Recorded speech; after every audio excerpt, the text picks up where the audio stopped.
তারেক রহমান সাহেব আমাদেরকে স্পষ্ট করে বলেছেন একজনকে মনোনয়ন দেওয়া হবে, বাকিদের সবাইকে যিনি মনোনয়ন পাবেন তিনি বাকি সবাইকে নিয়ে দলকে নিয়ে এগিয়ে যাবেন। দল একটি অশুভ, দেশ একটি অশুভ অবস্থার মধ্যে আছে, ষড়যন্ত্রের মধ্যে আছে এবং এগুলো বুঝাতে গিয়ে তিনি মায়ের গল্পের কথা বলেছেন যে সন্তানকে কেটে ফেললে প্রকৃত মা সে তার সন্তান চায় না, বলে সন্তান জীবিত থাকুক। নানাভাবে আমাদেরকে বুঝিয়েছেন, খুব আবেগঘনভাবে বুঝিয়েছেন। আমরা অনেকেই অশ্রু সজল নয়নে হয়ে গিয়েছি। আমাদের প্রত্যাশা আজকের আমাদের ভারপ্রাপ্ত চেয়ারম্যান মহোদয়ের এই বক্তব্যের পর বিএনপির নেতাকর্মীরা মনোনয়ন নিয়ে কেউ কারোর বিরুদ্ধে দাঁড়াবে না, দল যাকে দেয় তাকে নিয়েই এগিয়ে যাবে। এটা আমার কাছে মনে হয়েছে। সেই প্রার্থী তার বক্তব্যে আমরা অভিভূত। আমার বক্তব্যের মূল বিষয়বস্তু হচ্ছে যে আমাদের বিএনপি নামক ধানের শীষ নামক যে সন্তান, এই সন্তানকে আমাদেরকে বাঁচাতে হবে।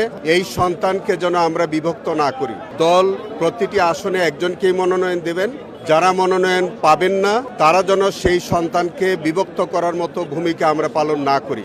আজকে একটা বিদেশি ষড়যন্ত্র চলছে, দেশের সার্বভৌমত্বের বিরুদ্ধে ষড়যন্ত্র চলছে। আমরা সবাই যেন ঐক্যবদ্ধভাবে আমরা একসাথে এই দল এবং এই দেশ বিল্ড করার প্রত্যয় নেই।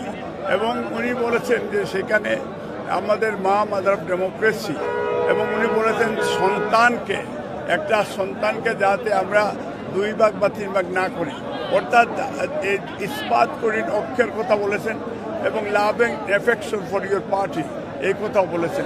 আমরা যদি আসলে দলকে ভালোবাসি তাহলে ঐক্যের কোনো বিকল্প নাই। যারা প্রার্থী হবেন তাদের সাথে অন্য যারা হবেন না তাদেরকে সাথে থেকে দলকে ধানের শীষের প্রতীকে বিজয় করবার জন্য আমাদের একতাবদ্ধ হয়ে কাজ করবার জন্য আমাদের নির্দেশনা দিয়েছেন।